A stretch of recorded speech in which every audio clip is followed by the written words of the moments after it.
Bonjour à toi cher spectateur, L'ombre d'Emily, au Simple Favor de Paul Feig, c'était un film qui avait l'air d'être assez intriguant, pour la simple et bonne raison que Paul Feig est surtout un auteur de comédie, depuis maintenant quasiment une bonne dizaine d'années, et que c'était la première fois qu'il choisissait de raconter une histoire sombre, ou en tout cas, adaptée d'un récit plutôt sombre. Et ça, on a toujours envie de voir ce que ça donne un auteur de comédie qui, d'un seul coup, décide de passer, comme les bandes annonces le mettaient en avant, du côté obscur. Le résumé pour faire simple, Stéphanie est une mère attentionnée, peut-être un peu trop d'ailleurs, qui veille sur son fils comme personne et qui ne veut que son bien. Sa vie va se voir bouleversée lorsque Emily, la mondaine de sa petite ville, va se rapprocher d'elle. Alors, pour être honnête, Paul Feig délaisse pas complètement la comédie. C'est pour ça que moi je trouve la phrase dans la bande-annonce plutôt juste, c'est la part sombre de Paul Feig, c'est-à-dire que ça reste une comédie policière, pas mal teintée de thriller, assez noire, mais ça reste drôle une bonne partie du temps. Et c'est peut-être ça en fait qui rend le film plutôt sympathique et assez entraînant.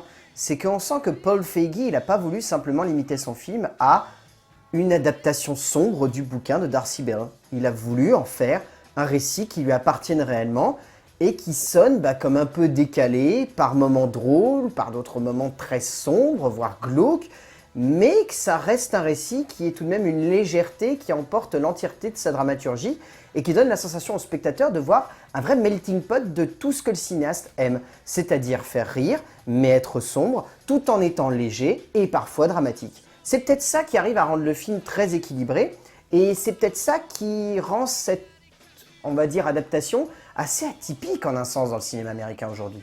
Le mystère est un moyen de créer une tension sur un personnage et sur les différents enjeux qui l'entourent, et surtout, cela permet aux spectateurs de totalement se passionner pour une galerie de protagonistes et pour les différentes étapes qu'ils vont traverser, et depuis quelque temps, tout cela est devenu la base d'un nouveau cinéma aux States. Paul Feig décide donc d'être plus sombre, après toute une série de comédies potaches, qui ont plus ou moins réussi à conquérir le public et la critique, mais qui l'ont imposé comme un maître du décalé et des personnages féminins forts, qu'il confirme une nouvelle fois, avec un film donc plus noir, mais pas si noir que ça. Pour une comédie mystérieuse et haletante tout à fait passionnante, et plutôt bien foutue malgré quelques facilités évidentes. En termes d'écriture, Jessica Charzer a donc adapté le bouquin de Darcy Bell. J'aime plutôt bien ce qu'elle en a fait parce qu'on sent qu'elle n'a pas voulu complètement coller à l'écriture de Darcy Bell. Elle a voulu prendre beaucoup de liberté par rapport à ça. Et ça joue plutôt bien sur le ton du film qui a ce petit côté un peu cynique très à l'américaine. C'est vraiment cette envie de dépeindre le portrait des quartier un peu bourgeois de l'Amérique puritaine qui veut absolument rester dans une petite case, mais en même temps on sait qu'elle a des petits problèmes derrière. Ça a ce petit côté Desperate Housewives qui fonctionne plutôt bien et qui permet à pas mal de films de cette trempe-là d'avoir un vrai caractère, d'avoir au-delà de sa dramaturgie, de sa narration, de son développement dramatique, du mystère qui englobe le récit, des retournements de situation, d'avoir une identité qui est à la fois pas du tout novatrice, mais en même temps très atypique, qui permet au récit d'avoir des prises d'angle qui, pour le spectateur, ne soient pas, on va dire, unilatérales. C'est souvent dans plusieurs directions que ça part. Ça donne vraiment une dimension très dense, en fait, au récit. Ça permet pas au récit d'être limité à une seule case, d'avoir une trame linéaire, un seul fil rouge, et on sait qu'on va aller dans cette direction. Ça permet d'avoir beaucoup de nuances, d'avoir des traits de caractère qui sont très enjoués, d'avoir d'autres moments qui sont très sombres, d'avoir une certaine lucidité par rapport à l'ampleur que prend le récit, ou d'avoir même des personnages qui sont un peu cyniques. Ici, c'est un petit peu le cas. On sent vraiment que les personnages sont quasi conscients qu'ils sont dans la base d'un récit cinématographique. Et j'aime beaucoup ces traits qu'elle a donnés, Charzer, au récit de Darcy Bell. C'est qu'on sent qu'il y a une vraie imprégnation de l'univers de Paul Feig. Darcy Bell proposait une plongée dramatique dans la psyché de cette jeune mère de famille.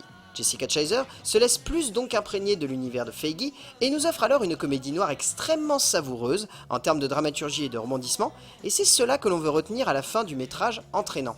On pourra toujours donc, comme évoqué avant, remettre en cause tout ce qui fait la sève comique un peu trop décalée de Feig, mais je sens que Charzer a tout de même réussi à capter ce qui en faisait la force et non la faiblesse. Et c'est cela qui fait un bien fou à cette histoire et qui donne lieu à un peu plus que simplement une comédie potache, un peu noire. En termes de mise en scène, je dirais pas que Paul Feig se renouvelle complètement, je dirais qu'il arrive à apporter quelque chose d'assez neuf à son style. C'est un style qui, bon déjà, est baigné dans la culture française, alors ça, mais j'en reviens pas.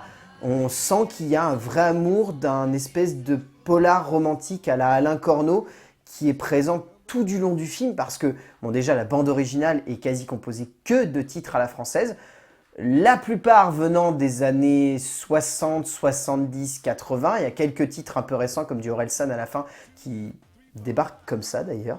Mais la plupart du temps, ce sont des musiques qui sonnent vraiment très rétro. Et je pense qu'il y a cette envie de la part du cinéaste américain de vouloir vraiment coller à un côté très, ouais voilà, un Alain Corneau. C'est pas si anecdotique que ça de citer ce nom-là parce que ça fait vraiment penser à des films en particulier. On n'arrive pas forcément à mettre le doigt dessus, mais ça nous rappelle le style de ce cinéaste-là. Le jeu très romantique et très pervers qui existe entre ces personnages, la manière avec laquelle il choisit de filmer les séquences d'amour qui sont rarement édulcoré, et d'ailleurs il y a cette ambivalence quasi constamment présente tout au long du film. Ce jeu entre je sais pas si je suis hétéro ou lesbienne, cette envie de montrer des personnages qui sont constamment dans l'expérimentation, qui sont quasi proches de l'inceste, mais qui ne rentrent pas pleinement dedans. Il y a c'est vraiment, c'est pas cette perversité je dirais, mais cette sensualité très très ambivalente présente dans le récit de Paul Feig, qui n'était pas forcément hyper présent dans ses autres films, qui était plus en sous-texte, la plupart du temps, quand il questionnait la sexualité de ses personnages.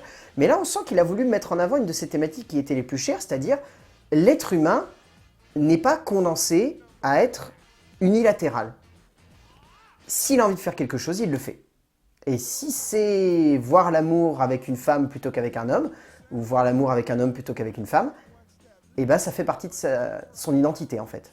Il y a un petit côté rétro qui fonctionne vraiment bien dans la mise en scène de Feige. Un aspect qui fait thriller des années 90, tout en ayant une manière de jouer avec la place des personnages au sein du cadre, et l'évolution de la dramaturgie et de la scénographie qui fonctionne assez bien, et ainsi, on sent que son style évolue. Cela n'empêche pas le réalisateur de toujours avoir autant de mal avec l'équilibre de son histoire, ne parvenant pas à bien équilibrer le tout, et donnant alors lieu à un métrage extrêmement convenu et pas vraiment efficace par moment.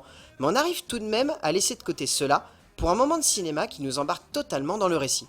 En termes de casting, je vois pas forcément beaucoup de rôles secondaires qui sont si marquants que ça. Il y a Henry Golding, qu'on verra très bientôt dans Crazy Rich Asian, qui est là excellent, je trouve, qui vraiment a une interprétation très subtile du personnage de Sean. Je citerai également les deux gamins, qui sont très très bons, Yan Ho et Joshua Satin, qui ont deux rôles qui sont très en sous-texte, mais qui, je pense, ont une importance essentielle au récit. Et après, il y a les deux actrices, d'ailleurs que j'adore, mais en même temps, il y en a une des deux dont je suis amoureux, et l'autre, c'est la femme d'un des meilleurs acteurs comiques américains actuels. Kendrick est assez jouissive et apporte un aspect comique qui fonctionne vraiment bien sur le spectateur, et de son côté, Lively apporte cette touche de finesse à la partie noire qui marche à merveille, les deux femmes se complétant à la perfection. Au bout du compte, A Simple Favor, ou L'ombre d'Emily, est un thriller très atypique, qu'il est difficile de classer parce que c'est à la fois une comédie, à la fois un drame, à la fois un thriller, à la fois un policier, à la fois une satire, c'est beaucoup de choses, mais une chose est sûre, cet équilibre des genres est bien respecté par un auteur qui sait précisément ce qu'il veut en faire, qui galère un petit peu à vraiment équilibrer son rythme, mais qui livre là un bel objet de cinéma américain très atypique, mais tout à fait honorable.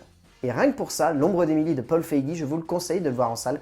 C'est un film qui vous fera rire, qui vous fera frissonner, qui joue très très bien avec l'aspect mystérieux de sa narration, et qui fonctionne. Et rien que pour ça, ça mérite d'être vu en salle. A plus!